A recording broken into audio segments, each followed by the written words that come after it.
की मुलगी लग्न करून आली म्हणजे मग ही घर तोडणार का, मग मुलगा तिच्याशी चांगलं बोलतोय म्हटल्यावर अरे पहा आपण आता तर असं नसतं.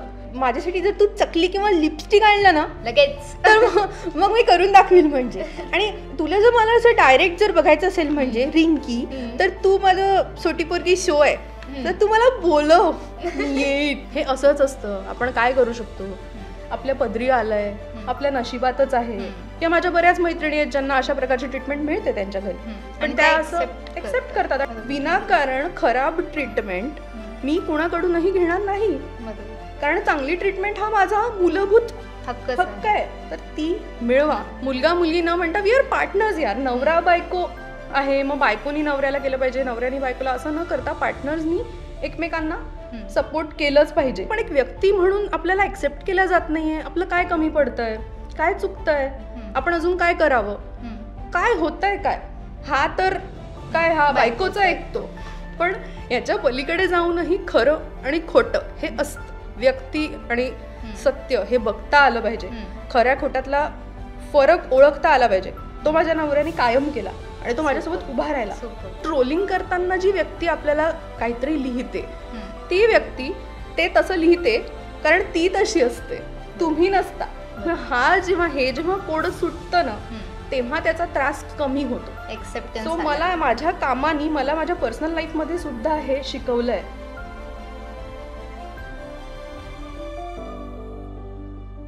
Hello, welcome back to Lokmat Sakhi आणि सखी टॉक्स या पॉडकास्टमध्ये तुमच्या सर्वांचं स्वागत. बरं, ज्यांना माहिती नाही आहे की सखी टॉक्स ही पॉडकास्ट नेमकी काय आहे, सो सखी टॉक्स या पॉडकास्टमध्ये खरं तर आपण अशा महिलांचे इंटरव्ह्यूज घेतो ज्या महिलांनी खरं तर शून्यातून त्यांच्या करिअरची सुरुवात केली आहे आणि आज एका वेगळ्या उंचीवर ते राहून पोहोचलेत. त्यांच्या जर्नीबद्दल खरं तर आपण जाणून घेत असतो. आणि वुमन्स डे स्पेशल आहे म्हटल्यावर आपली आजची गेस्ट पण एकदम स्पेशल आहे. म्हणजे एक दोन नाही तर तब्बल 18 वेगवेगळे रोल करून तिने आपल्या सर्वांच्या मनात घर केलंय. ती म्हणजे नागपूरची सट्टी पोरगी Nidhi. Welcome to Lokmat Sakhi. Thank you so much. आणि इतकं गोड इंट्रोडक्शन दिलंस त्याच्यासाठी पण स्पेशल थँक्स. ॲक्च्युली गोड इंट्रोडक्शन द्यावंच लागलं, कारण की जसं मी तुला आधी पण सांगत होते की जेव्हा आम्ही लिटरली नावं काढत होतो की आपल्याला कोणाला इन्व्हाइट करायचं आहे वुमन्स डेसाठी, आणि आम्हाला खरंच अशा महिलांना इन्व्हाइट करायचं होतं ज्यांनी जेन्युअनली शून्यातून सुरुवात केली आणि आजही लोकांना त्या आठवतात, त्यांचे कॅरेक्टर आठवतात. किंवा तुझं कॅरेक्टरचं बघ ना, सट्टी पोरगी म्हटलं की तुझा चेहरा डोळ्यासमोर, म्हणजे निधीनंतर पण तुझं कॅरेक्टर तू एवढं पोहोचवलंयस लोकांपर्यंत. एकतर फिमेल कॉन्टेंट क्रिएटर होणं, त्यातली त्यात मराठी फिमेल कॉन्टेंट क्रिएटर, म्हणजे ऑडियन्स पण आपला खूप, म्हणजे तेवढा लार्ज ऑडियन्स आपल्याला मिळत नाही, तिथे पोहोचणं खरं तर खूप अवघड असतं. मग त्याच जर्नीबद्दल आम्हाला जाणून घ्यायचं आहे, म्हणून खरं तर इन्व्हाइट केलं तुला. खूप छान. ॲक्च्युली मला फार छान वाटतं की you are choosing me for this women's day स्पेशलसाठी. तुम्ही मला चूज केलं यासाठी थँक्यू सो मच.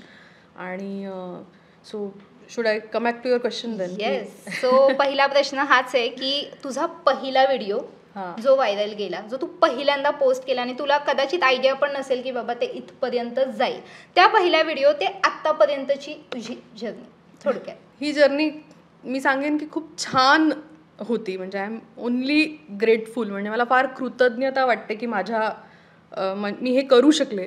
आणि पुष्कळसे उतार चढाव आणि बरेच इनोव्हेशन्स, बरेच कन्फ्युजन, स्ट्रगल, शिकणं, असं सगळं होत होत इथपर्यंत आज मी आली आहे असं म्हणता येईल. आणि ओव्हरऑल या जर्नीबद्दल जर एका शब्दात सांगायचं झालं तर आय फील ग्रेटफुल ओनली की मला जे आवडतं, माझं जे पॅशन आहे ते मला करायला मिळतंय. तर त्याच्यामुळे मला फार छान वाटतं की I am able to do this. तर ते तुझ्या पहिल्या व्हिडिओपासून आत्तापर्यंत, आता तुझा स्टँडअप कॉमेडी शो सुद्धा तू स्टार्ट केला आहे, ते एकंदरीत सांगायचं असेल तर? हां, म्हणजे सुरुवातीला डिजिटल कॉन्टेंट क्रिएशन असं काही असतं असं मला कल्पना नव्हती. मी सहज बसल्या बसल्या एक व्हिडिओ केला आणि मी तो अपलोड केला आणि इट वेंट क्रेझी व्हायरल. सगळीकडे तो पसरला छान, सगळीकडून खूप छान प्रतिक्रिया मिळाल्या. आणि म्हणून मग मी पुढे हळूहळू एक एक व्हिडिओ करत गेली. आणि मग नंतर मला हळूहळू कळत गेलं की ह्यातून पैसे सुद्धा कमवता येत आहेत. ब्रँड कोलॅबोरेशन नावाचाही प्रकार असतो. कारण माझं शिक्षण खूप वेगळ्या क्षेत्रातलं आहे. मी एक मायक्रोबायोलॉजिस्ट आहे आणि मी लेक्चरर म्हणून काम केलं आहे मायक्रोबायोलॉजीची.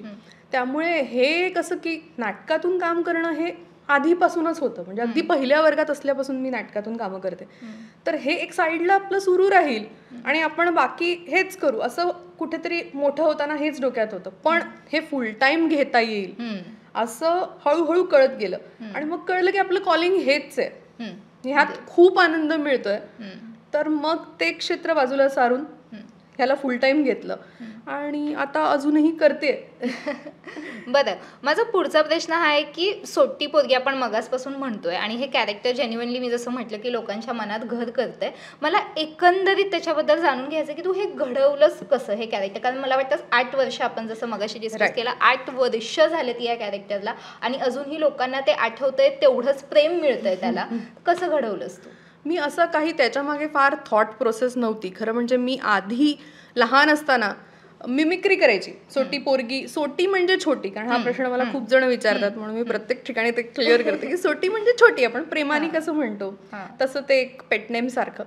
तर मी मिमिक्री करत होती आणि तेव्हा मी नातेवाईकांमध्येच हे करायची की असं लहान मुलासारखं बोलायचं, मिमिक्री करायची छानपैकी. एंटरटेनमेंट, असं सोर्स ऑफ फॅमिली एंटरटेनमेंट म्हणता येईल ना, कुठल्याही गेट टुगेदरला वगैरे असं हां चल आता तू उभी राह आणि कर. तर हे एक करायची. मग बऱ्याच नाटकांमधले छोटे छोटे पीसेस करायची. वराड निघाले लंडनला वगैरे हे सगळं मी करत असायची तेव्हा. आणि मग सोटी पोरगी जेव्हा मी पुढे जाऊन जेव्हा हे एक ते ॲप होतं ज्यात चेहरा बदलत होता, त्यात मी सहज म्हणून जेव्हा बोलली आणि तो व्हिडिओ एडिट केला आणि अपलोड केला, तर त्याच्यानंतर इतकं जे प्रेम मिळत गेलं त्या व्हिडिओला, त्याच्यानंतर पुढे ते घडत गेलं हळूहळू. फार अशी थॉट प्रोसेस मी कधी त्याच्यामागे ठेवली नाही. मोस्टली ते नॅचरलीच होत गेलं. म्हणजे असं मी कधी बसून असं विचार मंथन त्याबद्दल केलेलं नाही की हां ही एक लहान मुलगी आहे तर मग आता ही काय काय बरं करत असेल, असा मी कधी विचार केला नाही. खूपच नॅचरली स्पॉन्टॅनियसली. म्हणजे खरं म्हणजे मी स्क्रिप्ट सुद्धा आजपर्यंत एकही लिहिलेली नाहीये. म्हणजे जितके व्हिडिओज आहेत काहीही स्क्रिप्टेड नाही, ते फक्त कॅमेरा सुरू करून केलेली बडबड आहे ती. तर त्याच्यामुळे ते असं जर जे तू म्हणतेस की त्याच्या मागे काय थॉट प्रोसेस होती, तर तिचं मूळ जर असं म्हणता येईल एक भाव, तर तो स्पॉन्टॅनिटी आहे की जेव्हा अगदी उत्स्फूर्तपणे जे काही कॅमेऱ्यासमोर सुचलं ते बोललेलं म्हणजे सोटी पोरगी. आणि तिला नागपूरचा मी टच कायम ठेवलेला आहे, कारण मी नागपूरची आहे आणि माझ्या लहानपणीचे बरेचसे किस्से त्यात पण दिसून येतात तुझ्या व्हिडिओज मधून. तर ते सुद्धा त्याच्यात आहेत. सो दिस इज अबाउट सोटी पोरगी. आणि आताही मी जसं म्हणजे डिजिटल करत करत नंतर मला असं वाटायला लागलं की एका लेन्समध्ये तिला अडकवून ठेवणं योग्य नाही, कारण लेन्सच्या पलीकडे येते. मी आज सुद्धा जाते, आता 8 वर्ष पूर्ण होतील या एप्रिल महिन्यात, आणि मी आज सुद्धा इतक्या पात्रांनंतरही मला खूप जण रस्त्यावर जर कोणी दिसलं किंवा कुठल्या जागी जर भेटले तर ते ए सोटी पोरगी असा आवाज देतात, विच इज व्हेरी स्वीट. म्हणजे मला फार छान वाटतं आणि तिचा इम्पॅक्ट खूप वेगळा आहे मनात. म्हणून मला अशी इच्छा होती की त्या पात्राला आपण एका लेन्सच्या चौकटीत अडकवून ठेवू यात नको. आणि म्हणून मग पुढे मी स्टेज शो सुरू केलाय, सोटी पोरगी शो, स्टँडअप कॉमेडी. आणि त्यामध्ये सोटी पोरगी आणि तिची अख्खी फॅमिली, म्हणजे जे तिचा भाऊ मॉन्टी, बळवंतराव मामा, नलू मावशी, तिची आजी, तिची मैत्रीण आशू, मृग्स फ्रुग्स, हे सगळे जे पात्र आहेत तिच्या फॅमिलीतले, ते सगळे पात्र सुद्धा मी स्टेजवर करते. आणि तो एक शो मी तयार केला ह्या गणपतीपासूनच, त्याचा श्री गणेशा केला मागच्या वर्षीच्या गणपतीपासून, आणि फार छान रिस्पॉन्स मिळतोय. आणि पुढचेही काही शोज, म्हणजे जसं आता मी आत्तापर्यंत जवळपास 3 शोज आम्ही केलेले आहेत आणि पुढे सुद्धा शोज काही आर इन डिस्कशन. सो लोकांचा फार छान रिस्पॉन्स मिळतोय. आणि म्हणून मग तिला मला असं वाटतं की ती जिवंत तिच्या खरेपणामुळे, तिच्या त्याच्यामुळे ती लोकांच्या मनात आहे. आणि या स्टेज शोच्या मार्फत ती आणखीन काळ राहू शकेल एका लेन्समध्ये न अडकता. खूपच सक्सेसफुल होईल ती, अजून पुढे पुढे जाईल. खरं तर आम्ही सगळेच विश करतो. ऍक्च्युली तू म्हणालीस म्हणून की कॉन्टेंट कधी पण असं म्हणतात ना की तुम्ही जर स्क्रिप्टेड जर करत असाल ना तर ते तेवढं नॅचरली लोकांपर्यंत पोहोचत नाही. तुम्ही जेवढे रिअल सोशल मीडियावर राहतात, दिस इज हु आय एम, जेवढं तुम्ही ठेवतात तेव्हाच तो कॉन्टेंट तेवढा चालतो. आणि मे बी तेच रिझन असावं की तुझा कॉन्टेंट लोकांपर्यंत पोहोचलाय.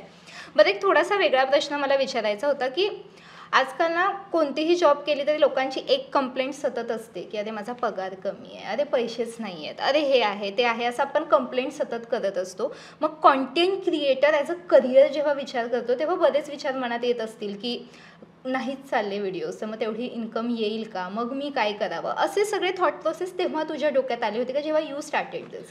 ॲक्च्युली मी हे ठरवून सुरू केलंच नाही. Okay. दिस थिंग हॅपन्ड, हे घडलं.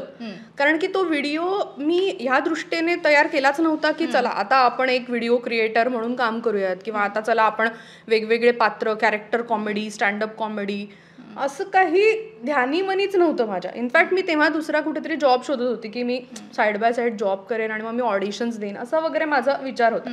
त्यामुळे हे घडलं. त्यामुळे असा काही विचार त्याच्या मागे नव्हता की आपण ह्यातनं पैसे कमवू शकू, हे सुद्धा मला कधीच वाटलं नव्हतं. मी ते माझ्या आनंदासाठी केलं. कारण मला जर पैसे कमवायचे असते फक्त, तर माझं मायक्रोबायोलॉजीचं जे शिक्षण आहे ते माझ्या गाठीशी होतं. And I was doing lectureship also. मी त्याच्या सोबत पुष्कळ काही रिसर्चकडे जाणं वगैरे हे सगळं माझ्या डोक्यात कुठेतरी होतं. तर फक्त पैसे कमवायचे असते तर ज्याच्यात आपण शिक्षण घेतलेलं आहे त्यात का नाही, अगदी असं असू शकलं असतं. पण मला हे आनंदासाठी म्हणून मी सुरुवात केली आणि मी आजही त्यासाठी करते. आणि डेफिनेटली पैसे मिळवणं ही गरजच आहे, कारण what will be your bread and butter finally, ते हवंच आहे. पण ह्यातून इन्कमही होते. हे जेव्हा माझ्या लक्षात आलं तेव्हा मी ह्याच्याकडे थोडं अजून सिरियसली आणि थोडं स्ट्रॅटेजिकली बघितलं.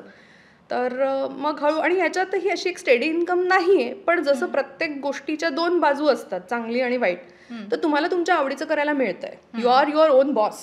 ह्याच्यासाठी थोडी ती ही किंमत मोजावी लागते की कधीतरी छान इन्कम होते आणि कधीतरी नाही होत. तर ही किंमत त्याच्यासाठी तुम्हाला मोजणं आहे, एक्सेप्ट करावं लागतं. असं सगळंच काही ती म्हण आहे ना, you can't have your cake and eat it too, तसं आहे ते की तुम्हाला काहीतरी किंमत मोजावी लागणार. मग हा तर एक छोटा मुद्दा आहे. म्हणजे आय एम ग्रेटफुल की मला फॅमिलीचा, माझ्या नवऱ्याचा या बाबतीत फायनान्शियली सपोर्ट असल्यामुळे it is easier for me. नाहीतर मुलांसाठी किंवा याच्यासाठी जसा समाज ओव्हरऑल बघतो की नाही इतके पैसे तर याने मिळवले पाहिजे, तर ते कठीण जात असावं डेफिनेटली. पण मी जसं म्हणते की आय एम ग्रेटफुल की मला हे करायला मिळतंय. नक्कीच. बरं, फिमेल कॉन्टेंट क्रिएटर आजकाल खूप पॉप्युलर होत आहेत. तू बघतेस की बरीच नावं पुढे येत आहेत, पॉप्युलर होत जात आहेत. तुला त्यामागचं रिझन काय वाटतं नेमकं, की फिमेल कॉन्टेंट क्रिएटर आज एवढ्या पॉप्युलर कशा काय होत आहेत, आणि त्यातली त्यात मराठी ऑडियन्स म्हणजे मराठी फिमेल कॉन्टेंट क्रिएटर्सची सुद्धा संख्या आज खूप आहे, त्यामागचं कारण तुला नेमकं काय वाटतं? मला मुळात असं वाटतं की आपण ते विमेन मेन असं न बघता, स्त्री पुरुष असं न बघता ह्युमन असं बघायला हवं, असं माझं पर्सनली मत. जरी आपल्याकडे खूप ठिकाणी हा भेदभाव आहेच, सेकंडरी ट्रीटमेंट आहेच मुलींच्या बाबतीत, पण तशी मुलांच्याही बाबतीत आहे असं मला वाटतं. जसे आपले स्ट्रगल्स आहेत तसे त्यांचेही वेगळे आहेत. म्हणजे जसं मुलांनी अमुक ढमुक पैसे कमवले पाहिजेत, त्यांनी घर घेतलं पाहिजे, या वयात गाडी घेतली पाहिजे, लिटरली लग्नाच्या मार्केटमध्ये मुलगा किती पैसे कमवतोय, म्हणजे हे त्यांच्या मागे कायम लागलेलं आहे. जसं आपल्या मागे बाकीच्या गोष्टी आहेत. म्हणजे मुलींनी स्वयंपाकघरातच असलं पाहिजे, किंवा असं बोलता कामा नये, असं बसता कामा नये, सर्टन एजमध्ये सर्टन गोष्टी, हे असं जसं आहे तसं त्यांनाही आहे. तर मग आपण जेव्हा स्वतःला असं विमेन असं म्हणून किंवा मी मुलगी क्रिएटर असं जेव्हा म्हणणं थांबवू आपण, तेव्हा तो बदल हळूहळू घडेल असं मला वाटतं. त्याच्यामुळे ह्या गोष्टीकडे मी फार असं ह्युमन, म्हणजे मी कॉन्टेंटकडे जास्त, मला असं वाटतं की विमेन कंटेंट क्रिएटर्स ज्या पॉप्युलर होत आहेत त्या त्यांच्या कॉन्टेंटमुळे होत आहेत, ना की अरे ही तर मुलगी आहे, अरे मुलगी आहे तर काय, just because there is a difference of chromosome. एका वाय क्रोमोझोममुळे काही बदल होत नाही असं मला वाटतं. आणि त्यामुळे आपण सुद्धा जेव्हा स्वतःला तसं न बघता ह्युमन म्हणून बघू सगळ्यांना, तेव्हा ही जी गॅप आहे ही कमी होण्यात मदत होईल असं मला वाटतं. त्यामुळे जो तुझा प्रश्न होता, कमिंग बॅक टू इट, की त्या पॉप्युलर होत आहेत कारण त्या त्यांच्या कामाकडे लक्ष देत आहेत, त्या पॉप्युलर होत आहेत कारण त्यांचं कॉन्टेंट छान आहे, त्या पॉप्युलर होत आहेत कारण ते राईट, कारण त्या ते चूज करतायत, बाकीच्या गोष्टी बाजूला ठेवून कामाला महत्व देत आहेत, त्यामुळे त्या तितक्या पॉप्युलर होत आहेत असं मला वाटतं, not because they are woman. बरं, पुढचा प्रश्न की सोशल मीडिया म्हटलं की ट्रोलिंग हे आलंच, तर मग तुझ्यासोबत असं काही ट्रोलिंग कधी झालंय का, किंवा तू ट्रोलिंगकडे कसं बघतेस? ट्रोलिंग डेफिनेटली केल्या गेलाय, पण मला फार कमी ट्रोल केला गेलाय समहाव. आणि मला जास्त फरकही पडत नाही. म्हणजे म्हणतात कधीतरी जेव्हा लेन्सवरून मला म्हणायचे की तू हा काय चेहरा करते, सोटे पोरगीचा, असा विद्रूप वाटतो तो काही जणांना चेहरा, आणि काही जणांना ती फार गोड वाटते. तर एका व्हिडिओवर जेव्हा वेगवेगळ्या प्रकारचे कॉमेंट्स येतात तेव्हा सुरुवातीला मला टेन्शन यायचं की अरे आपली फॅमिली वगैरे आहे सगळी याच्यावर सगळे बघतात आणि काही लिहितात लोक कधी कधी की हे बंद कर, तू असा कसा चेहरा हे केलाय. कमी जण, फारच कमी, I would say not even 1% of the people. पण जेव्हा एका व्हिडिओवर वेगवेगळ्या प्रतिक्रिया येतात तेव्हा आपण हे शिकावं असं मला वाटतं की काय येत आहेत एका गोष्टीकडे वेगवेगळ्या प्रतिक्रिया, कारण ती व्यक्ती तशी आहे. त्यामुळे हे जेव्हा समजतं की हे जे लिहिलं गेलंय खराब हे त्या व्यक्तीबद्दल आहे, आपल्याबद्दल नाही आहे, त्या व्यक्तीचं फ्रस्ट्रेशन आहे, त्या व्यक्तीची इन्सिक्युरिटी आहे, बरोबर, त्यामुळे ती तशी बोलतीये व्यक्ती, तर मग ते अंगाला लागतच नाही की बरं, उलट युअर लाईक बरं बाबा तुझं भलं होऊ दे, तुला काहीतरी आयुष्यात सापडू दे, म्हणजे ट्रोल करण्यापलीकडे तू ते करशील असं म्हणून ते बाजूला करता येतं. आणि सुरुवातीला मला अफेक्ट व्हायचं, आता मी फार थिक स्किन्ड आहे या बाबतीत. दुर्लक्ष करणं हा बेस्ट बिलकुल. आणि हे समजणं की ते लिहिलेलं आपल्याबद्दल नाही, हे त्या व्यक्तीबद्दल आहे, हा जो गेअर आहे ना तो पडला की ते सोपं होतं असं मला वाटतं. त्यामुळे ट्रोलिंग डझंट अफेक्ट मी नाव. सुरुवातीला व्हायचं आणि आता नाही होत. परफेक्ट, खूप सुंदर उत्तर दिलंयस खरं तर. बरं, पुढचा प्रश्न हा आहे की एकदा आपण कॉन्टेंट क्रिएटर झालो एक लेवलपर्यंत आपल्याला सक्सेस मिळते, पण कधी कधी असं होतं की डाऊनफॉल पण येतो. सो मला तुझ्याबद्दल जाणून घ्यायचं की कधी असं झालं का की तुला असं वाटलं का की अरे बाबा मला असं असं हवं होतं पण ते तसं घडलं नाही, किंवा एक डाऊनफॉलमध्ये आला, असं काही स्ट्रगल जर्नी तुझी झाली का मध्ये? मला असं वाटतं की मला ट्रेंडिंग टॉपिक्स याच्याबद्दल माझ्या मनात खूप डायलेमा असतो. कारण खूप जण आहेत की जे ट्रेंडिंग टॉपिकवरच फक्त बोलतात आणि मग अल्गोरिदममुळे आणि just because the topic is trending everywhere तो व्हिडिओ वर येत जातो. मग फक्त बॅकग्राऊंडमध्ये एक ट्रेंडिंग ऑडिओ लावणं, त्याच्यावर स्लो मोशनमध्ये चालणं, अशाने सुद्धा खूपदा आपण बघतो की व्हिडिओचे व्ह्यूज फार छान असतात. तर त्या बाबतीत मला कायम असं वाटतं की हे करावं की आपण आपल्या मनातलं जे पात्र किंवा आपण जे एक अर्थपूर्ण कॉन्टेंट क्रिएट करण्याचा प्रयत्न करतोय ते करावं. तर हा डायलेमा माझ्या मनात सतत असतो. तर त्यामुळे खूपदा असं होतं की व्हिडिओ व्ह्यूज किंवा याच्या मागे लागणं उचित वाटत नाही. मग तुम्हाला कमी आले तर कधीतरी तुम्हाला वाईट वाटतं की आय टूक सो मच एफर्ट्स, मी इतकं म्हणजे ह्या पात्राच्या मागे माझी थॉट प्रोसेस होती पण हे नाही झालं, मग आपण काय करावं, मग आपण त्याच्या हे नंबर ऑफ फॉलोअर्सच्या मागे जावं का आपल्या मनाच्या. तर हा डायलेमा खूपदा होत असतो. तर त्यामुळे कधीतरी लो वाटतं किंवा प्रश्न पडतो, पण मग पुन्हा आपण हे का सुरू केलंय आपल्या आनंदासाठी हा विचार मनात येतो आणि मग पुन्हा मी त्या डायरेक्शनने जाण्याचाच प्रयत्न करते की आपल्याला पटतंय. हा, तर त्याच्यामुळे इफ यू सी की नंबर ऑफ फॉलोअर्सच्या मागे मी फार जास्त नसते. So that is how it happens. Super super. बरं, जसं तू सोटी पोरगी बद्दल म्हणालीस की ते नॅचरली येत गेलं, पण त्या व्यतिरिक्त तुझे अजून इतर खूप कॅरेक्टर आहेत, खूप पात्र तू खरं तर केलेले आहेत, मग त्यामागे तू कोणती मेहनत घेतली होती का की तेही नॅचरली येत गेले? नॅचरलीच आले असं म्हणता येईल. फार जास्त असा विचार करून किंवा असं नाही, कधीतरी आपल्या आजूबाजूलाच ते पात्र आपल्याला सापडतात. मग कुठेतरी असं कधीतरी भेटतं की हां ही अशी बोलते किंवा अरे हिची स्टाईल खूप मस्त आहे यार, हे आपण वापरू शकतो, असं कुठेतरी तेव्हा ते सबकॉन्शियस माइंडमध्ये राहिलं असतं आणि मग ते कॅमेऱ्यासमोर कधीतरी बाहेर येतं असं मला वाटतं. त्याच्यामुळे की असं काही नाही की बा अशी स्पेशल कुठली मेहनत मी घेते किंवा असं म्हणता येणार नाही. इट्स जस्ट दॅट मी थोडं व्हेरिएशन ठेवण्याचा प्रयत्न करते. म्हणजे 7-8 वर्षाची मुलगी सोटी पोरगी पासून तर 80 वर्षाच्या आजीपर्यंत चे कॅरेक्टर्स जे मी केलेले आहेत ओव्हरऑल, तर त्याच्यामध्ये मी व्हेरिएशन आणण्याचा प्रयत्न करते आवाजात किंवा. आणि तू बघशील तर माझ्या कुठल्याही व्हिडिओजला मी म्युझिक लावलेलं नसतं. ते जे हा हा हा हा टुंग टांग, ते तसं न करता माझा प्रयत्न असतो की अशा पद्धतीने याच्यामध्ये व्हेरिएशन आणावेत. अगदी अगदी. बरं, आता खरं तर एक खूप स्पेशल प्रश्न आहे. मी ना तुझे बरेच इंटरव्ह्यूज पाहिलेत आणि त्याच्यामध्ये तू असं म्हणालीस की तू इथपर्यंत आहेस कारण की तुझ्या नवऱ्याचा तुला तेवढा सपोर्ट आहे, म्हणजे तुझ्या पूर्ण जर्नीमध्ये त्यांचा सपोर्ट तुझ्या मागे खूप होता. तर असं म्हणतात ना की एक सक्सेसफुल मॅनच्या मागे म्हणजे त्याच्या वाईफचा किंवा कोणत्या तरी स्त्रीचा हात असतो, तसं स्त्री सक्सेसफुल होण्यामागे एका पुरुषाचा हात असायला हवा असं तुला वाटतं का? आणि असं तुझ्या बाबतीत झालंय हे खरं आहे का? असं वाटतं मला की स्त्री पुरुष न म्हणता पार्टनर्स म्हणून जर आपण बघायला गेलो, जसं मी आधी पण जसं बोलली की मुलगा मुलगी न म्हणता वी आर पार्टनर्स यार. नवरा बायको आहे, मग बायकोनी नवऱ्याला केलं पाहिजे, नवऱ्यानी बायकोला, असं न करता पार्टनर्सनी एकमेकांना सपोर्ट केलंच पाहिजे असं मला वाटतं. आणि सपोर्ट हा बेसिक आहे. मी तर म्हणते एनकरेज केलं पाहिजे जे माझ्याकडे आहे. म्हणजे माझ्या नवऱ्याने मला फक्त सपोर्ट केलेला नाही, त्यांनी मला प्रोत्साहन दिलंय, तो मॉरली माझ्यासोबत कायम राहिलेला आहे. आणि हे दिस इज व्हेरी स्वीट. पण आपण जेव्हा बोलतो तेव्हा आपण बोलताना जसं तू विचारलंस की खूप जण म्हणतात की चांगला आहे, सपोर्ट आहे. अरे सपोर्ट का नसेल? We are all grown ups. आपल्याला सपोर्टचा हक्कच आहे. तुम्हाला कोणी म्हणूच शकत नाही की तू हे करू नकोस किंवा ते करू नकोस. सपोर्ट हा हवाच, मुलाचा मुलीला किंवा मुलीचा मुलाला. पण एनकरेजमेंट असणं इज स्वीट. तर ते माझ्यासोबत आहे आणि which is for which also I am very grateful. आणि मी फार नशीबवान आहे की माझ्यासोबत तो आहे असं मी म्हणेन. बरं, एकंदरीत तुझ्या फॅमिली बद्दल मला सांग ना, की फॅमिलीचा सपोर्ट तुला इनिशियल स्टेजमध्ये किंवा आतापर्यंत कसा राहिलेला आहे? असं आहे की फॅमिली म्हणजे माझ्या आई वडील मला कायमच लहानपणापासून प्रत्येक गोष्टीत त्यांचं प्रोत्साहन मला होतंच. अभ्यासाच्या बाबतीत my mom is a retired lecturer. माझे बाबा बँकेतून रिटायर झाले आहेत, ते इंटरनॅशनल लेवलचे ॲथलीट आहेत माझ्या वडील. त्यामुळे घरी असं एक ओव्हरऑल छान वातावरण, मोकळं वातावरण असं होतं.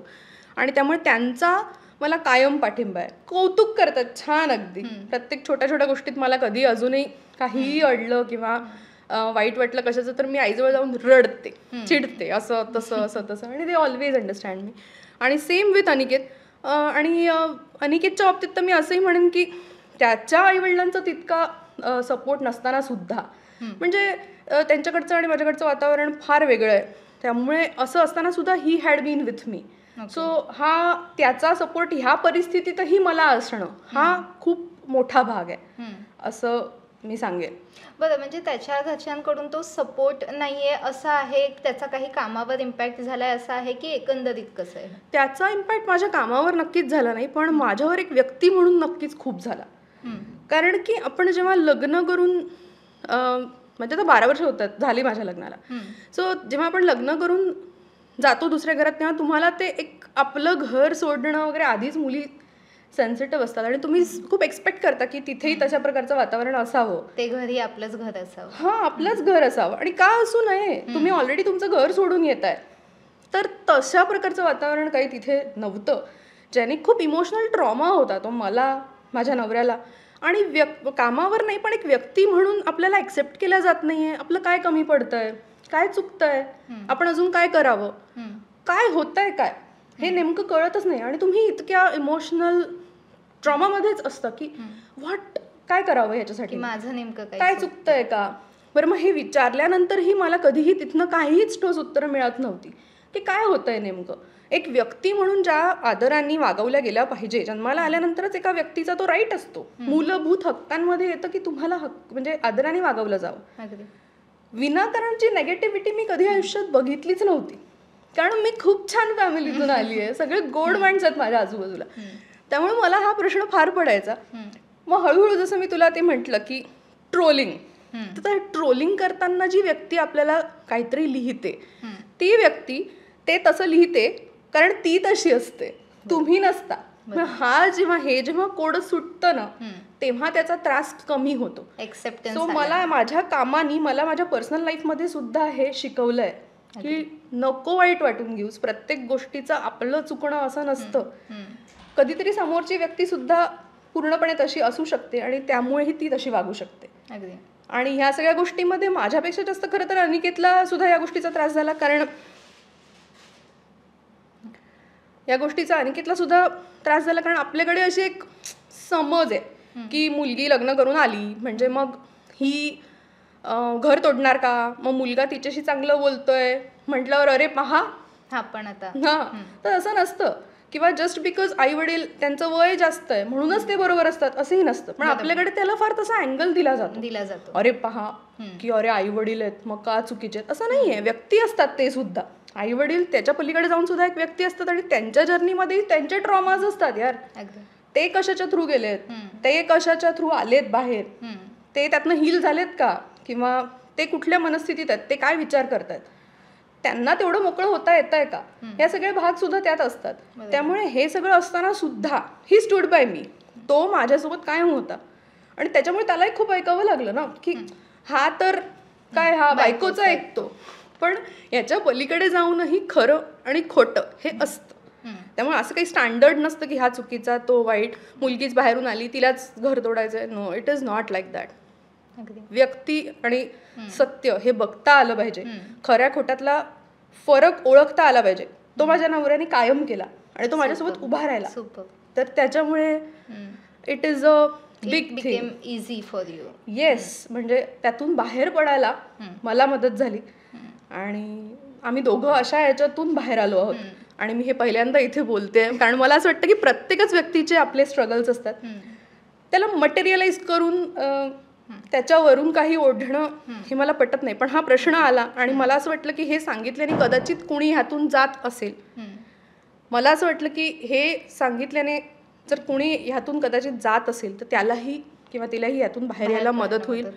तुम्हाला घरी अशा प्रकारची ट्रीटमेंट मिळत असेल, कुठेही टॉक्सिक रिलेशनशिप्स असतील तर त्यातनं बाहेर पडणं आवश्यक आहे. हे असंच असतं, आपण काय करू शकतो, आपल्या पदरी आलंय, आपल्या नशिबातच आहे. किंवा माझ्या बऱ्याच मैत्रिणी आहेत ज्यांना अशा प्रकारची ट्रीटमेंट मिळते त्यांच्या घरी, पण त्या असं एक्सेप्ट करतात. आणि त्या असं एक्सेप्टन्समध्येही पॉझिटिव्ह आणि नेगेटिव्ह असतो ना, तर त्या असं एक्सेप्ट करतात की अभी कुछ हो ही नाही सकता इस बारे में, ह्याबद्दल काहीही केलं जाऊ शकत नाही, झालं संपलं आता. असं करू नका, आपलं कॉलिंग बघा, आपल्याला काय आवडतंय ते करण्याचा प्रयत्न करा आणि आपल्या हक्कांसाठी यू शुड स्टँड अप. बरोबर. विनाकारण खराब ट्रीटमेंट मी कुणाकडूनही घेणार नाही, कारण चांगली ट्रीटमेंट हा माझा मूलभूत हक्क आहे, तर ती मिळवा असं मला सांगायला आवडेल. आणि म्हणून मी ही गोष्ट आज बोलली की ह्या ट्रॉमामधून निघून आम्ही इथपर्यंत आलो आहोत देवाच्या कृपेने. आणि हेही मला सांगायला आवडेल की जितकं मला ह्या पार्टला दुःख झालं त्याच्यापेक्षा कित्येक पटीने जास्त मला आनंद मिळालाय माझ्या व्ह्युअर्सकडून. फॅमिली बघतीये तुला, ही फॅमिली आहे. I was coming to that की मला माझ्या सोटीपोरगी फॅमिलीने इतकं प्रेम दिलंय रिंकी की मी सांगू शकत नाही की मी कित्येकदा देवासमोर उभं राहून अक्षरशः हात जोडून रडली आहे. इतके प्रेमाचे कॉमेंट्स मला येतात आणि इतके छान लोक उचलून धरतात ना, तुम्हाला सपोर्ट करतात, देर फॉर यू. त्यामुळे जरी आयुष्याचा एखादा पार्ट असा असला तरी खूप मोठा पार्ट असाही असतो ज्याच्यासाठी तुम्ही छान वाटून घेऊ शकता.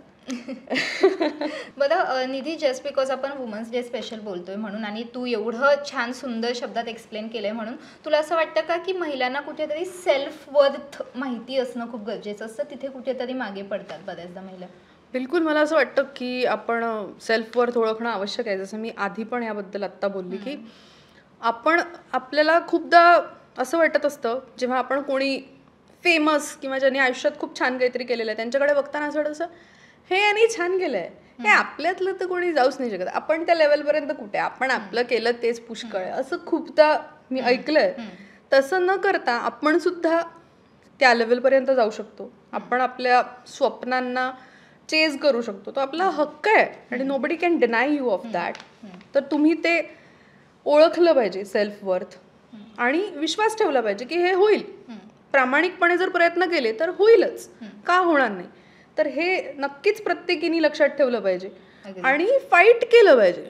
म्हणजे तुम्हाला छोटे छोटे प्रॉब्लेम्स असतात, तुम्ही जाऊ दे ना, ठीक आहे, प्रत्येक गोष्टीला इश्यू करण्याची गरज नसते, पण जिथे तुम्हाला मेजर कुठेतरी अडकल्यासारखं होत आहे किंवा तुमच्याशी समजा चुकीच्या पद्धतीची वागणूक तुम्हाला कुठेही मिळत असेल तर त्याबद्दल बोलायला पाहिजे, स्टेप्स घ्यायला पाहिजे आणि त्यातून बाहेर पडायला पाहिजे.